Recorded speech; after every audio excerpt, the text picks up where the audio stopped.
Hi friends, this is अभिषेक हर्षवर्धन और एक बार फिर से मैं आप लोगों के सामने एक वीडियो लेकर आया हूँ। और मेरे व्यूवर्स जो हैं वो बेसिकली स्ट्रेटजी पूछ रहे थे हर सब्जेक्ट के बारे में।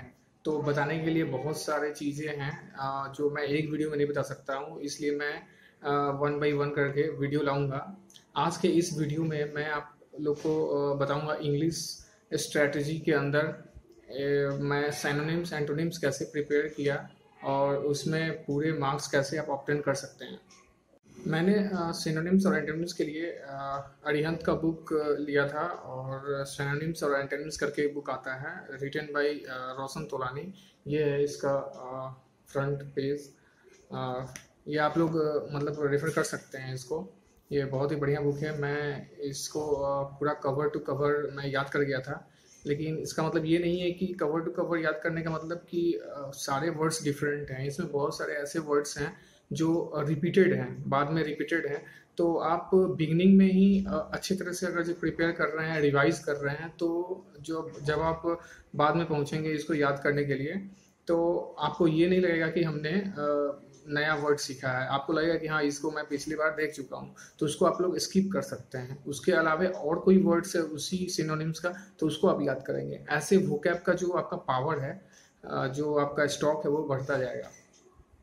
जब आप इस बुक को खोलेंगे तो जैसे अल्फ़ाबेटिकल मैंने ए लिया है, ए को लिया है। इसमें बहुत सारे डिविजन्स बने हुए हैं, essential, intermediate, advanced, super nuts करके।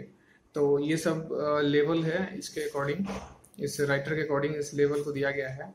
और जैसे मैं अल्फ़ाबेटिकल ए से स्टार्ट कर रहा हूँ, तो आप लोग देखेंगे कि इसमें जैसे एबंडन है, तो एबंडन का सिनोनिम्स भी लिखा हुआ है और एंटोनिम्स भी लिखा हुआ है। तो आपको क्या करना है, एंटोनिम्स याद नहीं करना है, सिर्फ और सिर्फ सिनोनिम्स हर का याद करना है। जितना सिनोनिम्स उसका दिया हुआ है सबको याद करना है, एंटोनिम्स नहीं याद करना है, क्योंकि सिनोनिम्स और एंटोनिम्स अलग अलग नहीं है, सारे के सारे मीनिंग है। अगर आपको मीनिंग पता है तो उसका आप एंटोनिम्स पता कर सकते हैं।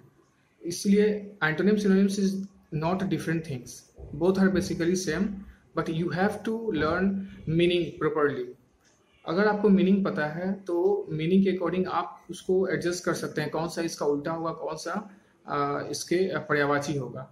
तो सबसे मेन इसमें गेम है कि आपको मीनिंग पता होना चाहिए। सिनोनिम्स एंटोनिम्स कोई भी अलग चीज़ नहीं है, बस आपको मीनिंग पता होना चाहिए। वर्ड वोकैब पावर जो है आपका बढ़ा होना चाहिए, यही सब है इसमें।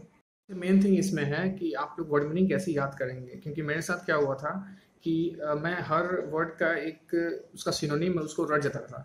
तो रटने से क्या होता है कि आप 2 दिन तक याद रखेंगे, 3 दिन तक याद रखेंगे, लेकिन 1 हफ्ते 2 हफ्ते बाद फिर वो भूल जाएंगे। तो इसलिए मेरा एडवाइस ये है कि आप उसको सेंटेंस में कन्वर्ट कीजिए। सेंटेंस में आप उसको कन्वर्ट करेंगे तो आपको बहुत दिन तक याद रहेगा। जैसे फॉर एग्जाम्पल असिस्ट है, तो असिस्ट का सिनोनिम होता है एड एंड एबेट। तो एबेट जो है वो उपसाना का मीनिंग है, वर्ड इंग्लिश वर्ड है। तो इसको याद करने के लिए मैंने वहीं पे एक छोटा सा मैंने सेंटेंस लिख दिया कि he was not guilty of murder but was guilty of adding and abetting others. ठीक है, तो इस तरह से आप अगर सेंटेंस बनाएंगे ना तो आपको बहुत दिन तक याद रहेगा। तो ऐसे आप लोग फॉलो कर सकते हैं। इसमें आगे एक और चीज़ मैं बताना चाहता हूँ आपको। जैसे समझिए कि आप याद कर रहे हैं अबंडन, तो अबंडन का बहुत सारे सिनोनिम्स दिया हुआ है, जैसे डेजर्ट, फिर से leave, quit, forgo, renounce, surrender. तो जैसे हमको याद है कि डेजर्ट, लीव, क्विट, ये हमको पहले से पता है कि अबंडन का मतलब ये होता है, अबंडन मतलब छोड़ना।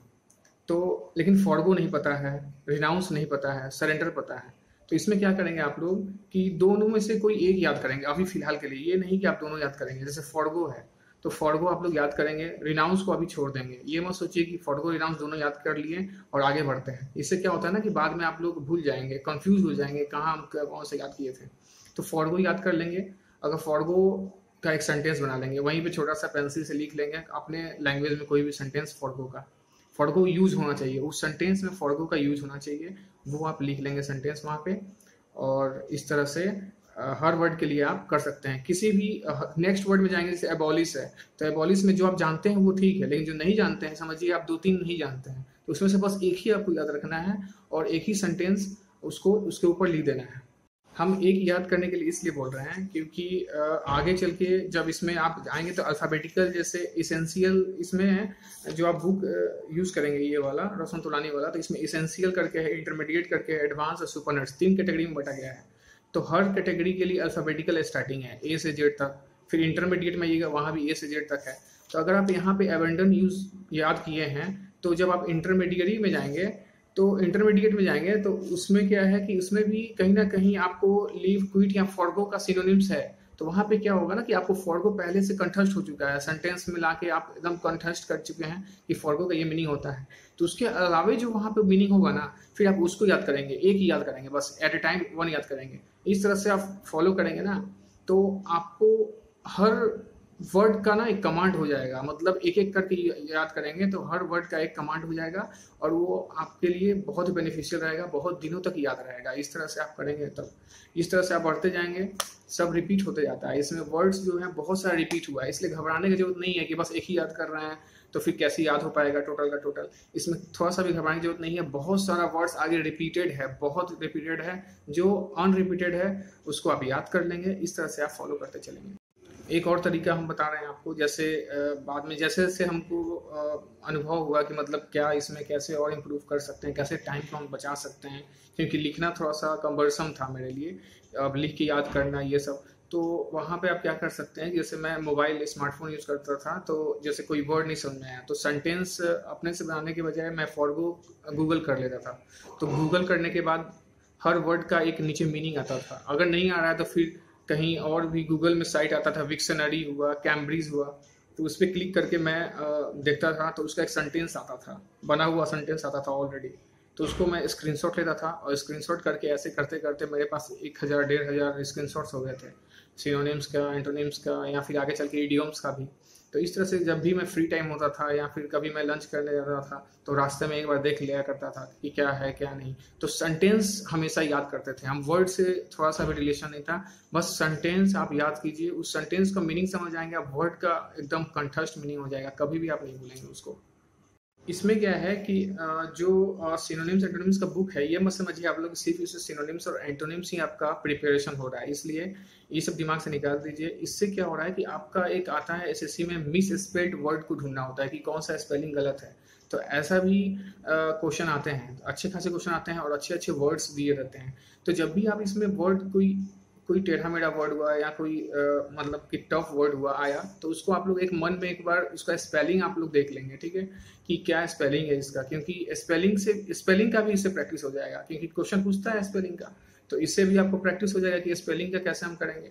वन वर्ड सब्स्टिट्यूशन है तो वो भी आपका इससे क्लियर हो जाएगा, क्योंकि वन वर्ड सब्स्टिट्यूशन भी एक तरह से मीनिंग है, उसको एक्सप्रेशन में दिया जाता है, उसको वन वर्ड में करना है। तो अगर आपको मीनिंग पता है तो आप बहुत सारे फील्ड को एक बुक में आप कवर कर सकते हैं। तो इसलिए आप ये मत सोचिए कि ये सिर्फ और सिर्फ सिनोनिम्स एंटोनिम्स स्ट्रॉन्ग होगा, इससे आपका तीन तीन चीज़ लगभग स्ट्रॉन्ग हो जाएगा। मिस स्पेल्ड वर्ड जो स्पेलिंग मिस्टेक जो ढूंढा जाता है तो वो सही हो जाएगा, फिर से आपका इसमें वन वर्ड सब्स्टिट्यूशन जो है वो भी क्लियर हो जाएगा। हालांकि मैं मिस स्पेल्ड वर्ड के लिए तो आप जो भी इंग्लिश पढ़ रहे हैं उसमें आप स्पेलिंग देख लीजिए, लेकिन वन वर्ड सब्स्टिट्यूशन के लिए भी मैंने अलग से बुक याद किया था, उसमें थोड़ा सा डिफरेंट हैं वर्ड्स। डिफरेंट क्या है कि जैसे फोबिया से रिलेटेड बहुत सारे एक कलेक्शन दिया हुआ है उस बुक में, तो वो मैं नेक्स्ट वीडियो में बताऊंगा। और इस तरह से आप इसको याद करना शुरू कर दीजिए अभी से ही, जिनका सीजीएल 2020 भरे हैं फॉर्म उनके लिए है ये। और ये आप लोग याद करना शुरू कर दीजिए और देखिएगा इसका मतलब रिजल्ट दिखेगा आप लोग को। लास्टली मैं कहना चाहता हूँ कि इस चैनल पे मैंने एक प्लेलिस्ट बना दिया है जिससे आप लोगों को ढूंढने में परेशानी ना हो। जैसे इंग्लिश स्ट्रेटजी में बता रहा हूँ तो इंग्लिश स्ट्रेटजी करके एक मैं प्लेलिस्ट बना दूंगा इसका। हालांकि इंग्लिश का ये फर्स्ट मेरा वीडियो है स्पेसिफिकली इंग्लिश से लेके, और जनरल जो वीडियो होता है वो मैं how to crack SSC CGL में डालता हूँ, एक प्लेलिस्ट है। तो इसलिए इसका प्लेलिस्ट मैं अलग बना दूंगा ताकि आप लोग को दिक्कत ना हो, इंग्लिश का सारा स्ट्रेटजी उसमें मैं डालता रहूँगा उसके लिए। तो इसलिए, और बाकी मैं वीडियो भी डाल चुका हूँ इसके पहले भी, जैसे AA का कोई प्रीवियस ईयर या फिर जो मैंने दिया था दिस ईयर में, उसका जो आंसर की आया था पूरा क्वेश्चन आंसर और सॉल्यूशन के साथ, वो मैं PDF डाल चुका हूँ उसके डिस्क्रिप्शन बॉक्स में, पिछले वीडियो के डिस्क्रिप्शन बॉक्स में। तो वो आप लोग देख सकते हैं फॉर नॉलेज कि कैसे होता है AA का एग्ज़ाम। तो इस तरह से आप फॉलो कर सकते हैं, और please like share and subscribe my channel. और जो भी आपको कमेंट्स या फिर जो भी आपको डाउट हो तो उसको कमेंट सेक्शन में आप भेज सकते हैं, या फिर मेरे जीमेल पे भेज सकते हैं पर्सनली, और जीमेल आईडी मैं दे दूंगा डिस्क्रिप्शन बॉक्स में। Thanks for watching.